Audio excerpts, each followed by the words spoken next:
शिडी सुरू असलेल्या देह व्यापाराचा पर्दाफाश करण्यात येतोय। प्रतिष्ठित 52 बंगले या परिसरात ही घटना उघडकीस आली आहे। कारवाई दरम्यान 4 तरुणींना अटकही करण्यात आली आहे। या प्रकरणी पोलिसांकडून संबंधितांवर कारवाई सुरू आहे।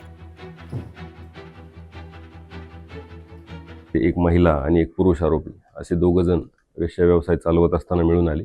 सदर ठिकाणी एक पीडित महिला आणि एक पीडित अल्पवयीन मुलगी सुद्धा मिळून आली। त्या दोघींची सुटका करण्यात आली। त्यांना सुटका करून तिथून सोडवण्यात आलं आणि जे आरोपी आहेत त्यांना आज रोजी अटक करण्यात आलेली आहे।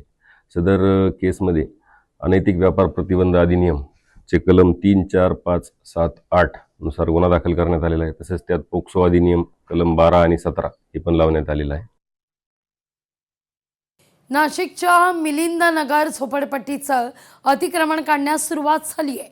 पोलिसांचा तगडा बंदोबस्त या सगळ्या परिसरात। अनेक वर्षांपासून प्रलंबित असलेल्या रस्त्याचा मार्ग हा आता मोकळा होणार आहे।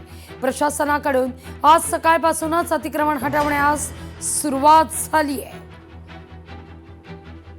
या सगळ्याविषयी अधिक माहिती घेऊया आपले प्रतिनिधी महेश महाले यांच्याकडून। महेश, खरं तर गेल्या अनेक वर्षांपासूनची ही मागणी होती नाशिककरांची, अखेर अतिक्रमण मुक्त नाशिक होताना दिसेल।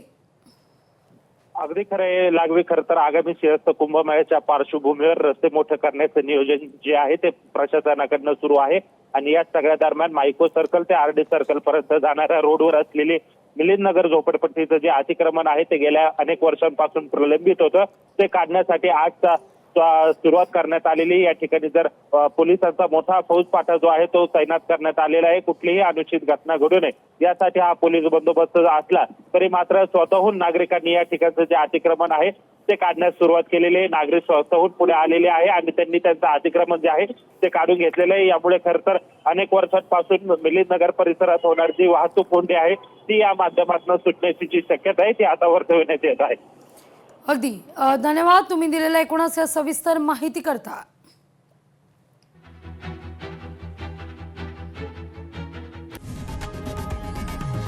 लोकशाही मराठी ऐका, पहा, जागरूक रहा।